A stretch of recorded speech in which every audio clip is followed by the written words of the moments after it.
વ્યાખ્યાન 16 8085 માઇક્રોકન્ટ્રોલર્સ આગળનું ચાલુ. ત્યાં જેટલા પુશ છે તેટલા જ પોપ હોવા જોઈએ, નહીં તો શું થશે? તેથી ત્યાં કોઈ મેળ નહીં હોય અને તે કિસ્સામાં આ રિટર્ન સૂચના દ્વારા લેવામાં આવેલ રિટર્ન સરનામું સમસ્યામાં મુકાશે. તો ચાલો આપણે એ જોવાનો પ્રયત્ન કરીએ કે આ વસ્તુ કેવી રીતે બની શકે છે. તો તમે જાણો છો કે જ્યારે હું સબરૂટિન પર જઈ રહ્યો હોઉં અને જો આ સ્ટેક ટોપ હોય તો તેમાં રિટર્ન સરનામું હોય છે, અને તેથી આ બંને સ્થાનોએ તેમની પાસે રિટર્ન સરનામું હશે. અને હવે તે પછી શરૂઆતમાં મેં એક જગ્યાએ પુશ કર્યું, તો કહો કે પુશ D, અને તેથી D જોડી અહીં પુશ કરવામાં આવી છે. તેથી આ D રજિસ્ટર છે અને આ D રજિસ્ટર ત્યાં છે. હવે અંતે જો આપણે D પોપ કરવાનું ભૂલી જઈએ અને આપણે સીધા જ રિટર્ન સૂચના મૂકીએ તો પછી રિટર્ન સૂચનાના અમલનું શું થશે? તેથી તે સ્ટેક માંથી બે ટોચના સ્થાનોની સામગ્રીને બહાર કાઢવાનો પ્રયાસ કરશે અને તે PC માં મૂકશે. તેથી પરિણામે જ્યાં આ રિટર્ન એક્ઝિક્યુશન થશે ત્યારે PC રજિસ્ટર DE જોડીનું મૂળ સામગ્રી મળશે અને તે ચોક્કસપણે રિટર્ન સરનામું નથી. તેથી તે રીતે પ્રોગ્રામ અમુક મનસ્વી સ્થાન પર પાછો આવશે.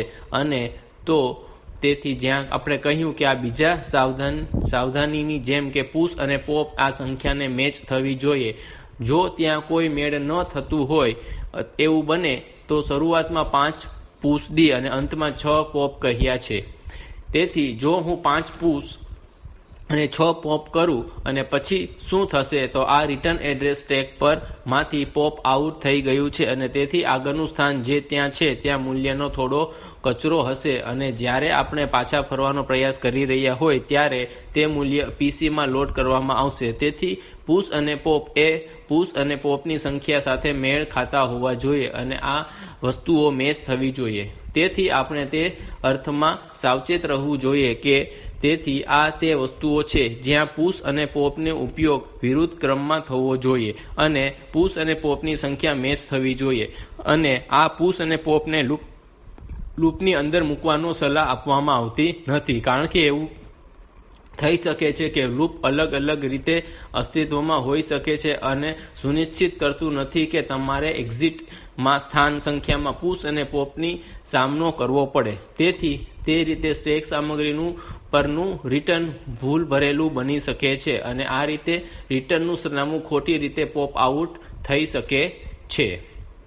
તેથી આ કોલ અને રિટર્ન ની સૂચનાનું બીજું સંસ્કરણ છે અને જેને શરતી કોલ તરીકે ઓળખવામાં આવે છે. તેથી શરતી જમ્પ ની જેમ જ તમને શરતી કોલ મળ્યો છે જેને કારણે CC સૂચના મળે છે અને જો કેરી ફ્લેગ સેટ કરેલ હોય અને સબરૂટિન ને કોલ કરશે. તેથી જો કેરી ફ્લેગ સેટ કરેલ હોય તો સબરૂટિન ને કોલ કરો પછી CNC, અને જો કેરી ફ્લેગ સેટ કરેલ ન હોય તો સબરૂટિન ને કોલ કરશે. અને તેથી કહો કે સમાન રીતે જો શૂન્ય ફ્લેગ સેટ હોય તો CZ કોલ હશે અને જો શૂન્ય ફ્લેગ સેટ ન હોય તો CNZ કોલ હશે. તો આ રીતે આપણી પાસે ઘણા પ્રકાર હોઈ શકે છે. જેમ કે રિટર્ન માટે આપણી પાસે RC હોઈ શકે છે. તેથી જો કેરી ફ્લેગ સેટ કરેલ હોય તો RC રિટર્ન હોય છે અને જો કેરી ફ્લેગ સેટ કરેલ ન હોય તો RNC રિટર્ન હોય છે. તેથી આ રીતે આપણી પાસે વિવિધ પ્રકાર હોઈ શકે છે અને જે પણ સંયોજન આપણે જમ્પ સૂચનાઓ માટે કૉલ કર્યા તે બધા જ સંયોજન કૉલ ની સૂચના માટે પણ હોઈ શકે છે.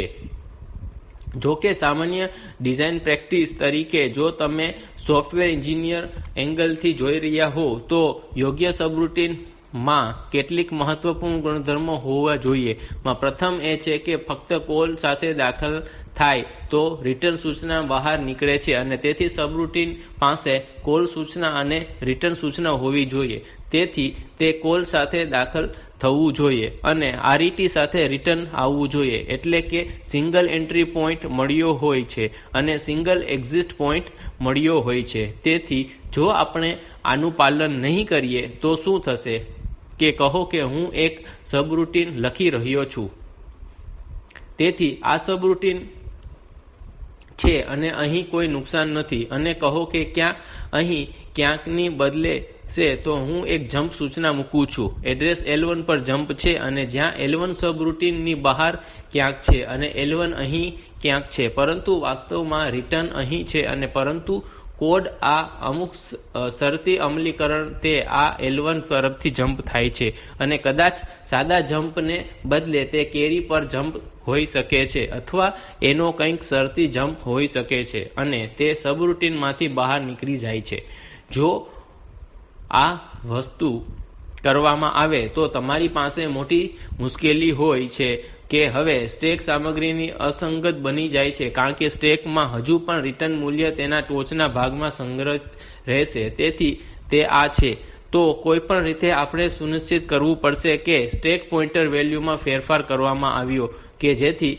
રિટર્ન વેલ્યુ કાઢી નાખવામાં આવે છે અથવા જો આ લેવલ હોય તો કહો કે L2 મારો સબ પ્રોગ્રામ અથવા સબરૂટિન છે જો બહાર તમારી પાસે આવું કંઈક હોઈ શકે છે સામાન્ય રીતે જો પ્રથમ એન્ટ્રી નું લેવલ મળ્યું હોય તો સબરૂટિન માં કહો કે ધારો કે આ રીતે તેનું નામ શું મળ્યું હોય તો શું થશે કે તમને સબરૂટિન ના પ્રથમ પ્રવેશ માટે સામાન્ય રીતે એક્ઝિટ મળશે જેમ કે કોલ શું જેવી છે તેથી સબરૂટિન ને કોલ કરશે અને તેનું ફૂટિંગ ત્યાં થશે પરંતુ જેમ કે આ મુખ્ય પ્રોગ્રામ માં કહો કે જમ્પ L2 જેવી નિવેદન લખવા માટે તમને કોઈ પ્રતિબંધિત કરતું નથી આપણે સબરૂટિન ની અંદર જઈશું તેથી આ યોગ્ય એન્ટ્રી પોઈન્ટ માંથી પસાર થવાને બદલે તમે સબરૂટિન ની અંદર જઈ શકો છો અને જો તમે તેમ કરો તો ત્યાં મુશ્કેલીઓ એ હોય છે કે રિટર્ન એડ્રેસ સ્ટેક માં સેવ થતું નથી તેથી ભવિષ્યમાં જ્યારે RET સૂચના અમલમાં આવશે ત્યારે RET દ્વારા યોગ્ય સરનામા પર પાછા ફરી શકશે નહીં અને જ્યાં સુધી તમે રિટર્ન સરનામું અલગથી સ્ટેક પર મૂકવા માટે પૂરતું કાળજી ન લો ત્યાં સુધી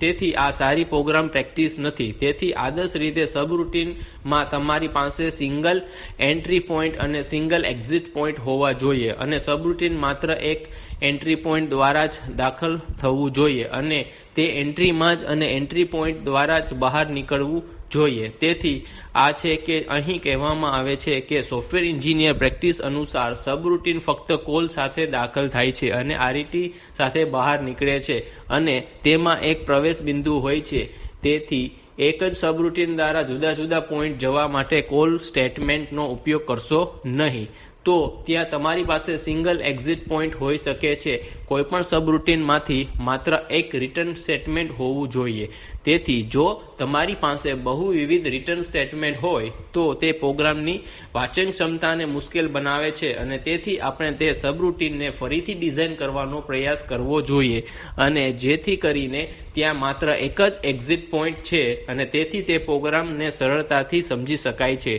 તેવો બનવામાં મદદ કરશે તેથી આ નિયમોને અનુસરીને હવે આપણે પુશ અને પોપ ના વપરાશમાં પણ કોઈ મૂંઝવણ હોવી જોઈએ નહીં તેથી પુશ અને પોપ માં તેની સંખ્યા મેચ થવી જોઈએ અને તે વધુ અહીં અને તેથી જો આ બધા નિયમોનું પાલન કરીએ તો આપણે સારી સબરૂટિન ડિઝાઇન કરી શકીએ છીએ હવે આગળ આપણે પ્રોસેસ ડિઝાઇનર ની બીજા ખૂબ મહત્વના ખ્યાલો જોશું જેમ ઇન્ટરપ્ટ તરીકે ઓળખાય છે તેથી અત્યાર સુધી આપણે અભ્યાસક્રમમાં જે પણ ચર્ચા કરી ત્યાં આપણે એક પ્રોસેસર મળ્યું છે અને પ્રોસેસર મેમરી માંથી આગળની સૂચના મેળવે છે અને એક્ઝિક્યુટ કરે છે તેથી ત્યાં એક એવી કોઈ રીત નથી કે જેના દ્વારા આપણે પ્રોસેસર ને કહી શકીએ કે બહારની દુનિયામાં કંઈ બન્યું છે અહીં કંઈક આકસ્મિક કરવું પડશે કંઈક અપવાદરૂપ કરવું પડશે જેમ કે કહો કે જ્યાં કોઈ પ્રોગ્રામ છે ત્યાં પ્લાન્ટ ની કામગીરી નિયંત્રિત કરે છે અને તે કન્વેયર બેલ્ટ ને નિયંત્રિત કરે છે તેથી તે બધા ભાગો નિયમિત છે અને સમયના અનુમાન નિયમિત અંતરાલો પર ચાલે છે તેથી મારું પ્રોસેસર તે કેવી રીતે પ્રોગ્રામ દ્વારા કંટ્રોલ સિગ્નલ ને જનરેટ કરી રહ્યું છે પરંતુ ધારો કે ત્યાં આગ લાગી અને જેમ કે સ્મોક ડિટેક્ટર દ્વારા શોધી કાઢવામાં આવ્યું છે તો સ્મોક ડિટેક્ટર ને શોધી કાઢે છે અને જો થોડીક આગ છે કે થોડો ધુમાડો અથવા આગની શક્યતા હોય તો પ્રોસેસર જે કંઈ પણ કરી રહ્યું હતું ત્યારે એટલે તે કન્વેયર બેલ્ટ ને નિયંત્રિત કરી રહ્યું હતું તો હવે આપણે તરત જ જાણવું જોઈએ કે કેટલાક ફાયર હેન્ડલિંગ રૂટીન ને ચલાવવામાં આવે છે અને જ્યારે ફાયર ટેન્ડર સક્રિય થશે ત્યારે સ્થાનિક ફાયર બ્રિગેડ ની ઓફિસને કોલ મળશે અને ત્યાં આવું કરવું પડશે. તેથી તે મૂળભૂત રીતે એક વિક્ષેપ છે અને આપણે રોજિંદા જીવનમાં આવું થતું હોય તો ધારો કે મારા ઓરડામાં બેસીને પુસ્તક વાંચી રહ્યો હોવ તો એક સામાન્ય પ્રક્રિયા છે અને જો કોઈ વ્યક્તિ આવીને ડોરબેલ દબાવે તો એ વિક્ષેપ છે. તેથી મારે પુસ્તક વાંચવાનું બંધ કરવું પડશે અને મારે વ્યક્તિ શું છે તે બધું જોવું પડશે. તેથી બધી પ્રક્રિયાઓ કરી અને પછી થોડા સમય પછી જ્યારે તે વ્યક્તિ સાથે પ્રક્રિયા પૂર્ણ થશે ત્યારે હું પાછો આવીશ અને પુસ્તક વાંચીશ. તેવી જ રીતે પ્રોસેસર માં પણ તેના જેવા વિક્ષેપો થતા હોય છે. તેથી જ્યારે આવી પરિસ્થિતિ ઊભી થાય ત્યારે ચોક્કસ કાર્ય કરવા પડે છે અને પ્રોસેસર દ્વારા ચોક્કસ સબરૂટિન એક્ઝિક્યુટ કરવાનું થતું હોય છે અને એકવાર તે પ્રક્રિયા પૂર્ણ થઈ જાય અને પછી પ્રોસેસર તે કંઈક કરી રહ્યું હોય તે ફરીથી શરૂ કરવું જોઈએ. તેથી વિક્ષેપ એ એક પ્રક્રિયા છે જ્યાં બાહ્ય ઉપકરણ માઇક્રોપ્રોસેસર નું ધ્યાન ખેંચી શકે છે અને તેથી સામાન્ય રીતે આ વિક્ષેપ IO ઉપકરણ દ્વારા શરૂ કરવા પડશે તો પ્રોસેસર તેને શરૂ કરશે નહીં. અન્યથા જો તે કીબોર્ડ ને પ્રોસેસર સાથે કનેક્ટ કર્યું હોય તો શું થશે કે હવે સામાન્ય રીતે કીબોર્ડ માણસો દ્વારા ચલાવવામાં આવે છે તે પ્રોસેસર જેવા ઇલેક્ટ્રોનિક ઘટકોની સરખામણીમાં ઘણું ધીમું હોય છે. જો પ્રોસેસર આ રીતે કામ કરે તો તે સતત સ્કેન કરે છે અને વપરાશકર્તા દ્વારા કોઈ કી દબાવવામાં આવે છે કે પછી કોઈ પગલાં લે છે અને પ્રોસેસર સમયનો મોટો ભાગ એ પોલિંગ કરવા માટે જ ખર્ચ કરવામાં આવશે. જેમ કે જો કોઈ કી દબાવવામાં આવતી હોય અથવા તે શોધવામાં આવે તો વધુ સારી ડિઝાઇન એવી હોય કે જ્યારે આપણે વપરાશકર્તા કી દબાવશે ત્યારે પ્રોસેસર ને જાણ કરવામાં આવશે કે કી દબાવવામાં આવી છે અને તે મુજબ પ્રોસેસર કઈ કી દબાવે છે તે સમજવાનો પ્રયત્ન કરશે અને અનુસાર અમુલ પગલાં લેશે.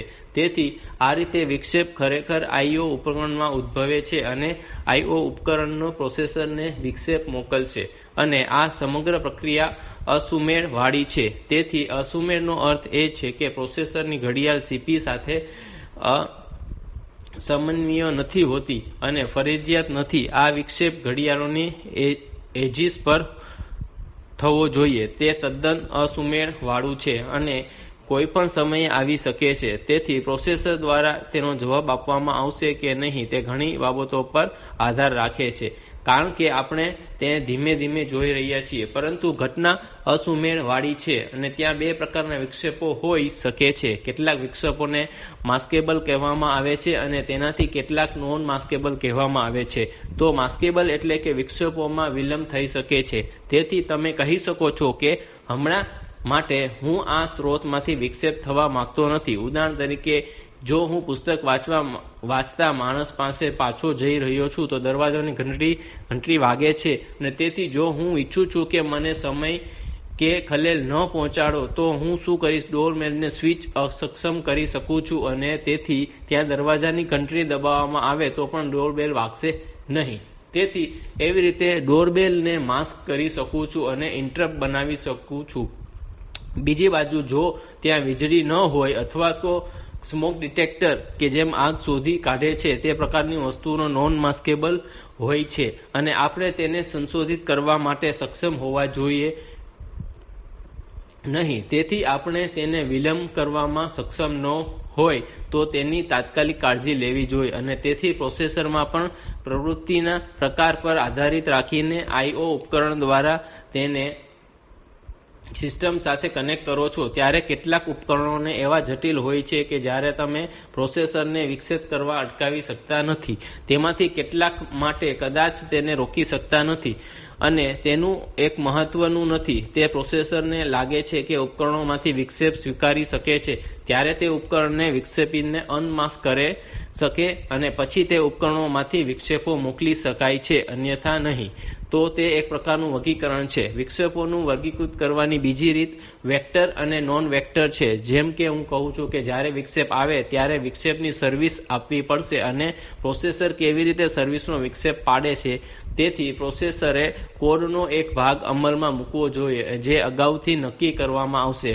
પછી પ્રોસેસર એવું હશે કે જેમ કહ્યું તેમ કે જ્યારે કોઈ ધુમાડો સમજાય અને જોવામાં આવે ત્યારે વિક્ષેપ કરે છે અને જ્યારે આગ શરૂ થાય અને મોટા કોડ ને ફાયર ટેન્ડર ને શરૂ થવાનું જોઈએ ત્યારે તે થાય છે. તેવી જ રીતે ફાયર બ્રિગેડને પણ જાણ માટે કોડ ને શરૂ થવો જોઈએ. અને આ રીતે આપણે કહી શકીએ છીએ કે ISR માટેના સરનામાં અને ઇન્ટરપ્ટ સર્વિસ રૂટિન અથવા ટૂંકમાં ISR કહેવામાં આવે છે. તેથી આ ISR ની મેમરી માં લોડ કરવામાં આવશે અને તેથી પહેલા મેમરી માં ઉપલબ્ધ થાય છે અને સિસ્ટમ ની શરૂઆત થાય તે પહેલાં પ્રોગ્રામરે તે સુનિશ્ચિત કરવું પડશે કે મેમરી માં તમામ વિક્ષેપો માટે ઇન્ટરપ્ટ સર્વિસ રૂટિન પહેલેથી જ છે અને કેટલાક ઇન્ટરપ્ટ માટે એડ્રેસ માટે ISR નું એડ્રેસ નિશ્ચિત છે. તેથી ત્યાં અમુક નિશ્ચિત સ્થાન છે જ્યાં અનુરૂપ ISR લોડ થવો જોઈએ અને તેથી જ્યારે પણ તે વિક્ષેપ થાય છે ત્યારે પ્રોસેસરે ISR સરનામાંથી તપાસ કરવાની જરૂર નથી. બીજી શક્યતા એવી હોય છે કે નોન વેક્ટર ઇન્ટરપ્ટ હોય છે અને આ કિસ્સામાં જ્યારે ઇન્ટરપ્ટ આવે ત્યારે પ્રોસેસર ડિઝાઇનર ને ઇન્ટરપ્ટ સર્વરૂટિન એડ્રેસ પણ જણાવવા માટે કહે છે. તેથી પ્રોસેસર અમુક રીતે ઇન્ટરપ્ટ સર્વિસ રૂટિન એડ્રેસ પ્રદાન કરશે અને પ્રોસેસર જે ચોક્કસ ઇન્ટરપ્ટ સર્વિસ રૂટિન પર જશે. તેથી આ રીતે બે પ્રકારના વિક્ષેપો હોઈ શકે છે. એક વેક્ટર કરેલ વિક્ષેપો હોય છે જ્યાં સર્વિસ રૂટિન નું સરનામું હાર્ડ વાયર્ડ હોય છે અને તેથી તે પ્રોસેસર ને જાણીતું હોય છે અને તે પ્રોસેસર ડિઝાઇનરો દ્વારા નક્કી કરવામાં આવે છે. પરંતુ બીજી બાજુ નોન વેક્ટર વિક્ષેપો હોય છે જે સર્વિસ રૂટિન નું સરનામું બહારથી સપ્લાય કરવાની જરૂર હોય છે અને બહારની દુનિયામાંથી આ ઇન્ટરપ્ટ નું સરનામું પૂરું પાડવું જોઈએ. તેથી આ એક ઇમરજન્સી સિગ્નલ છે અને તેથી માઇક્રોપ્રોસેસર શક્ય તેટલી વહેલી તકે તેનો જવાબ આપવો જોઈએ કારણ કે તેથી આને વિક્ષેપ તરીકે મૂકવામાં આવ્યું છે અને આપણે તે વિક્ષેપને શક્ય હોય તેટલી વહેલી તકે પ્રતિસાદ આપવામાં સક્ષમ હોવા જોઈએ. તેથી જ્યારે માઇક્રોપ્રોસેસર ને ઇન્ટરપ્ટ સિગ્નલ મળે ત્યારે તે વર્તમાન અને એક્ઝિક્યુટિંગ પ્રોગ્રામ ને સ્થગિત કરે છે અને આવનાર ઇન્ટરપ્ટ ને પ્રતિસાદ આપવા માટે ઇન્ટરપ્ટ સર્વિસ રૂટિન પર જમ્પ કરે છે. તેથી જેમ કહ્યું એમ કે દરેક વિક્ષેપને અનુરૂપ વિક્ષેપ સેવા રૂટિન મળે છે અને તેથી પ્રોસેસર જે કહી રહ્યું હોય એટલે કે કોઈ પ્રોગ્રામ ને એક્ઝિક્યુટ કરી રહ્યું હોય ત્યારે તે અચાનક જ વિક્ષેપ આવી ગયો. તેથી પ્રોસેસર તે પ્રોગ્રામ ને સ્થગિત કરવો જોઈએ અને જેને હાલમાં એક્ઝિક્યુટ કરી રહ્યો હતો તે વિક્ષેપ સેવા રૂટિન પર જવું જોઈએ અને ઇન્ટરપ્ટ સર્વિસ રૂટિન નો અમલ કરવો જોઈએ. અને એકવાર ઇન્ટરપ્ટ સર્વિસ રૂટિન સમાપ્ત થઈ જાય પછી તેની મૂળ કામગીરી ફરી શરૂ કરવી જોઈએ. તેથી આ રીતે કામગીરીનો ક્રમ થવો જોઈએ. તેથી જે સમયે તમે વિક્ષેપનો પ્રતિસાદ આપો છો ત્યારે તે નિર્ધારિત કરવામાં આવે છે કે કાં તો તે તાત્કાલિક હોઈ શકે છે અથવા તો વિલંબિત થઈ શકે છે. તેથી જો વિક્ષેપ માસ્ક કરી શકાય તેવું હોય અથવા વિક્ષેપ નોન માસ્કેબલ હોય તો તેના આધારે આ આંતર પ્રતિભાવ સમય બદલાઈ શકે છે અને જો વિક્ષેપ માસ્ક કરેલ ન હોય તો તાત્કાલિક હોય અને એવી અપેક્ષા રાખવામાં પ્રતિભાવો તાત્કાલિક હશે. જો વિક્ષેપ માસ્કેબલ હોય અને પ્રોસેસર ને અમુક સમય પછી જ્યારે તે વિક્ષેપ માટે માસ્ક દૂર કરવાનો પ્રયાસ કરે ત્યારે તે વિક્ષેપો શોધી શકે છે અને તે સમયે શોધી શકે છે કે અમુક વિક્ષેપ રાહ જોઈ રહ્યા છે અને તે સમયે વિક્ષેપ સેવા રૂટિન પર જશે અને તેથી તે માસ્ક છે કે નહીં તેના આધારે વિક્ષેપ સેવા તાત્કાલિક હોઈ શકે છે અથવા તેમાં વિલંબ થઈ શકે છે. તેથી વેક્ટર અથવા નોન વેક્ટર પર આધાર રાખીને ISR ને રીડાયરેક્ટ કરવાની બે રીત ત્યાં છે. આપણે પહેલેથી જોયું છે કે જો વિક્ષેપ વેક્ટર કરેલ વિક્ષેપ હોય તો ઇન્ટરપ્ટ સર્વરૂટિન એડ્રેસ માઇક્રોપ્રોસેસર ને જાણીતું હોય છે અને તેથી તરત જ તે વિક્ષેપ સેવા રૂટિન પર જઈ શકે છે. બીજી બાજુ જો નોન વેક્ટર વિક્ષેપ હોય તો માઇક્રોપ્રોસેસર તે ઇન્ટરપ્ટ સર્વિસ રૂટિન બહાર ખબર નથી હોતી અને તેથી ઉપકરણને તે સપ્લાય કરવું પડશે અને તેથી ઓછામાં ઓછા માઇક્રોપ્રોસેસર ને ઉપકરણને વિક્ષેપ સર્વરૂટિન એડ્રેસ સાથે આપવામાં આવશે અને થોડો સમય રાહ જોવી પડશે. તેથી તે રીતે વિક્ષેપ સેવાનું નિયમિત રીતે સરનામું મેળવવા માટે કેટલાક ચક્ર ખર્ચવામાં આવશે અને તે રીતે પ્રતિસાદનો કેટલોક સમય વિલંબિત થશે. તો આ રીતે ચર્ચાના કોઈપણ પ્રોસેસર માટે સાચી છે 8085 એક ઉદાહરણ છે કે જેથી તમે જોશો કે 8085 પાસે કયા પ્રકારના વિક્ષેપો છે પરંતુ સામાન્ય રીતે કોઈપણ પ્રોસેસર માં માસ્કેબલ ઇન્ટરપ્ટ અને નોન માસ્કેબલ ઇન્ટરપ્ટ હશે અથવા તો તેમાં વેક્ટર ઇન્ટરપ્ટ અને નોન વેક્ટર ઇન્ટરપ્ટ જેવા વિક્ષેપો હશે.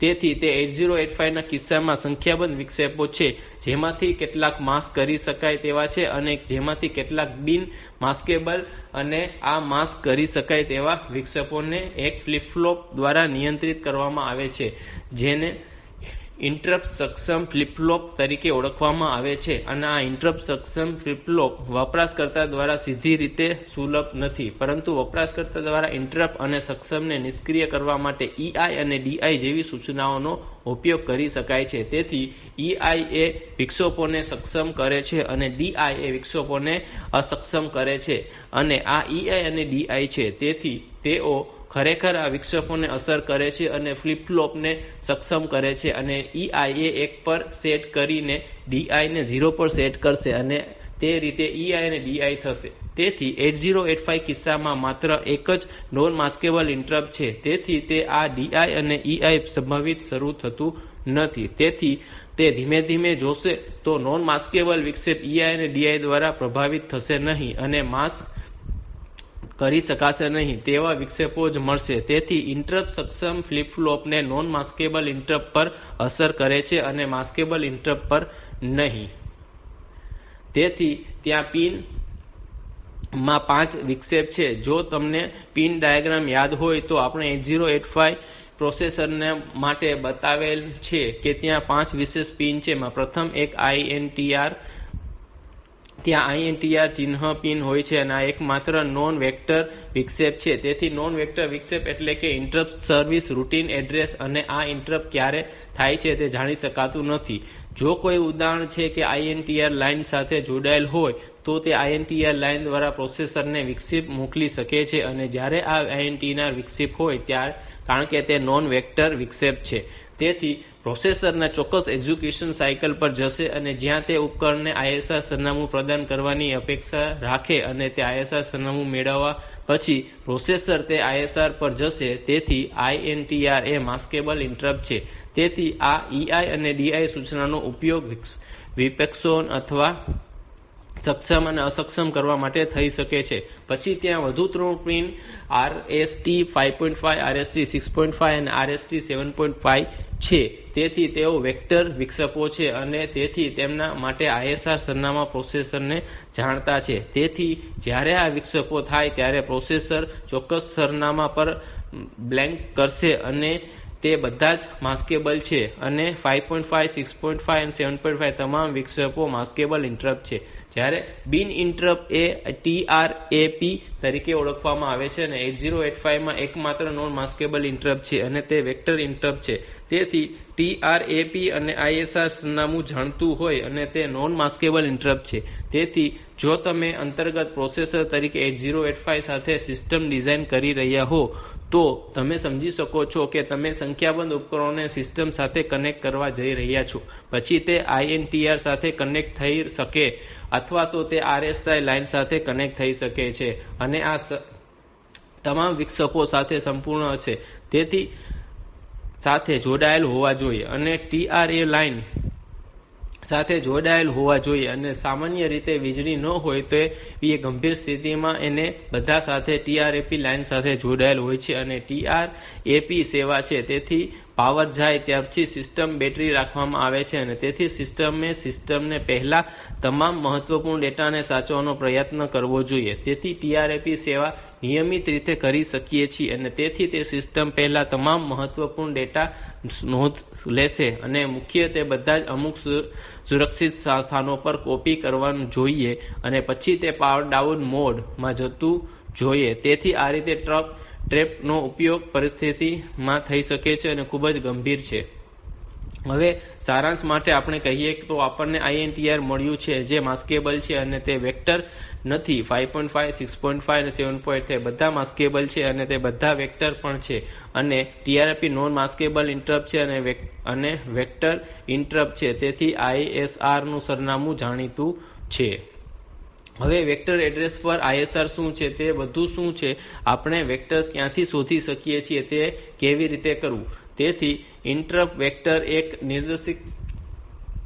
નિર્દેશક છે જ્યાં INTR મેમરી માં સંગ્રહિત થાય છે અને જ્યારે હું કહું છું કે 5.5 અને 6.5 છે તેથી તે વિક્ષેપ વેક્ટર છે અને તેથી વેક્ટર કરેલી વિક્ષેપનો અર્થ તેના સરનામું પર જવું જોઈએ. તેથી બધા વિક્ષેપો વેક્ટર કરે છે અથવા અન્યથા તે મેમરી ના વિસ્તાર પર મેપ કરવામાં આવે છે અને ઇન્ટરપ્ટ વેક્ટર ટેબલ તરીકે ઓળખાય છે. તેથી સામાન્ય રીતે પૃષ્ઠ શૂન્યમાં થાય છે અને પ્રથમ સ્થાન 256 સ્થાનોમાં 0 થી 00FF હેક્સ હોય છે. તેથી આ એક વેક્ટર્સ ધરાવે છે અને જ્યારે ઇન્ટરપ્ટ આવે ત્યારે માઇક્રોપ્રોસેસર ને યોગ્ય સ્થાને રીડાયરેક્ટ કરે છે. અને તેથી શું થાય છે જ્યારે કોઈ ચોક્કસ વિક્ષેપ થાય ત્યારે કહો કે 5.5 થાય છે તેથી પછી જ્યારે એ નિશ્ચિત સરનામું હોય કે જેમાં પ્રોસેસર જમ્પ મારશે ત્યારે સરનામાની શ્રેણીમાં આવે અને સરનામાંની શ્રેણી 00 થી FFF હેક્સ આવે છે અને ભાગમાં આવે છે. તેથી તમે 5.5 માટે તમારું ISR મેળવી શકો છો અને આપણે તે મુજબ ISR ને એક્ઝિક્યુટ કરી રહ્યા છીએ અને બ્લોક માં વિભાજિત કરવામાં આવે છે. તેથી બ્લોક ને નિયંત્રિત કરવામાં આવે છે અને દરેક બ્લોક નો ઉપયોગ તેના વેક્ટર પકડવા માટે ઇન્ટરપ્ટ દ્વારા કરવામાં આવે છે.